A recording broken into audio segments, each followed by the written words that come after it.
वसई विरार महापालिका निवडणुकीसंदर्भात भारतीय जनता पक्षाच्या वतीने नालासोपारा येथे पत्रकार परिषदेचे आयोजन करण्यात आलं होतं। भाजपचे मुख्य प्रवक्ते केशव उपाध्ये यांनी पत्रकार परिषदेत माहिती दिली। वसई विरार महापालिका निवडणुकीत भाजप शिवसेना युती झाली असली तरी काही जागांवर भाजप विरुद्ध शिवसेना असे उमेदवार समोरासमोर आले आहेत। याबाबत प्रश्न विचारला असता काही जागांवर असे उमेदवार उभे आहेत। याबाबत दोन्ही पक्षांच्या नेत्यांमध्ये चर्चा सुरू असल्याचे त्यांनी सांगितले। त्याचबरोबर त्यांनी अंबरनाथ आक्रोडमध्ये MIM बरोबर भाजपची युती, मीरा भाईंदरमध्ये भाजप व शिवसेना पदाधिकाऱ्यांमध्ये होत असलेला वाद यावरही भाष्य केले। काय म्हणाले केशव उपाध्ये पाहूया। सर काय सांगाल? तुम्हाला माहितीच आहे, सगळ्या मीडियाला एकच प्रश्न विचारायचा आहे अमरनाथ आणि अकोटचा। अमरनाथमध्ये काँग्रेस बरोबर, अकोटमध्ये जी काही अलायन्स झाली त्या अलायन्सच्या तोडावी, ती आघाडी तोडावी। च्यासोबत MIM सोबत कोणत्याही परिस्थितीमध्ये युती आघाडी होऊ शकत नाही भारतीय जनता पार्टीची।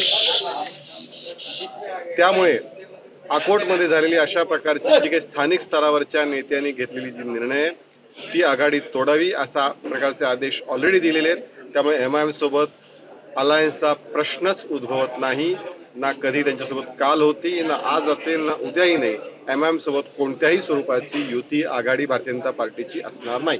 अमरनाथबाबत स्थानिक स्तरावरती ज्या पद्धतीचा पूर्वीचा एकूण भ्रष्टाचारी कारभार त्या ठिकाणी होता त्याच्या विरोधामध्ये एकत्र येऊन काही निर्णय झालेत, पण त्या निर्णयाबद्दल सुद्धा एकूण चर्चा सुरू आहे। जे काय असेल ते पुढच्या काळात आपल्याला कळेल। सर आता काय सांगाल की मुंबई महानगरपालिका सगळ्यांचं टार्गेट आहे, कशी रणनीती असणार आहे? शिवसेनेचा जो बालेकिल्ला आहे तो भेदणार का यावेळेला?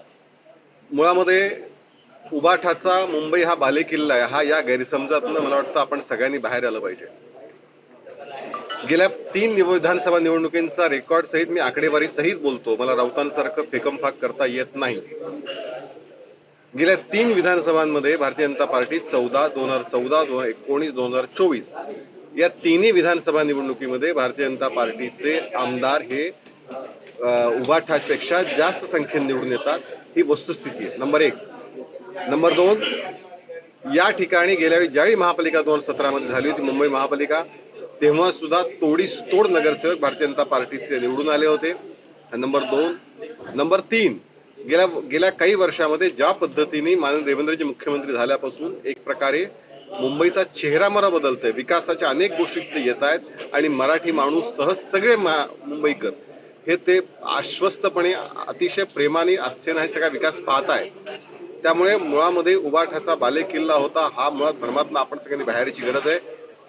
या ठिकाणी भारतीय जनता पार्टीचाच भगवा त्या ठिकाणी महापालिकेवरती फडकेल, याबद्दल कोणाच्या मनात शंका बाळगायची गरज नाही। वसई विरार महानगरपालिकेमध्ये युती झालेली आहे शिवसेना भाजपची, पण भाजपचे काही जे उमेदवार आहेत त्यांना AB फॉर्म देण्यात आलेला आहे, पण ते शिवसेनेचे उमेदवार असे 7 आहेत। मला असं वाटतं की या ठिकाणी वाटाघाटी आमच्या शेवटपर्यंत सुरू होत्या आणि त्या शेवटपर्यंत वाटाघाटीतनं काही गोष्टी काही ठिकाणी 1-2-4 ठिकाणी अशा गोष्टी राहून गेल्या।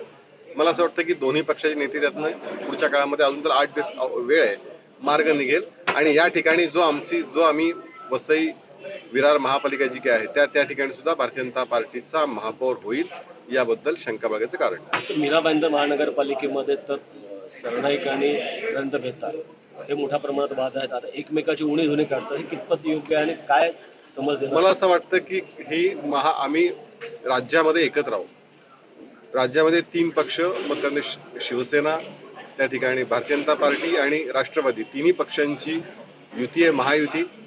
हे तिन्ही पक्ष कार्यकर्त्यांचा प्रचंड तिन्ही पक्षाकडे असल्यामुळे आग्रह असल्यामुळे काही ठिकाणी वेगळे लढतात। म्हणजे 29 पैकी 15-16 ठिकाणी आमची युती आहे, पण काही ठिकाणी आम्ही विरोधात लढतो।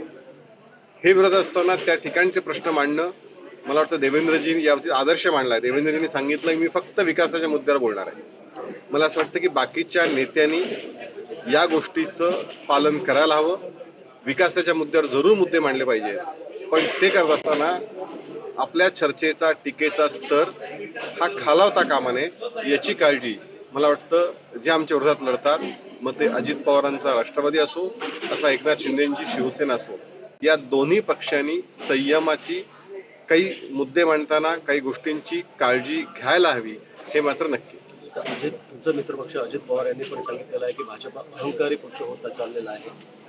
मी असं वाटतं की मी सांगितल्याचं उत्तर की म्हणूनच मी म्हणालो की राज्य आपण एकत्रित चालवत आहोत, राज्याला विकासाकडे आपण नेतो आहोत. अशा वेळी स्थानिक ठिकाणी टीका टिप्पणी करताना मग आमचे नेते चार गोष्टी आणखीन काढतील राष्ट्रवादी, चालेल का ते? म्हणूनच भारतीय जनता पार्टीच्या नेतृत्वाने ठरवलंय की आपण विकासावर बोलायचं.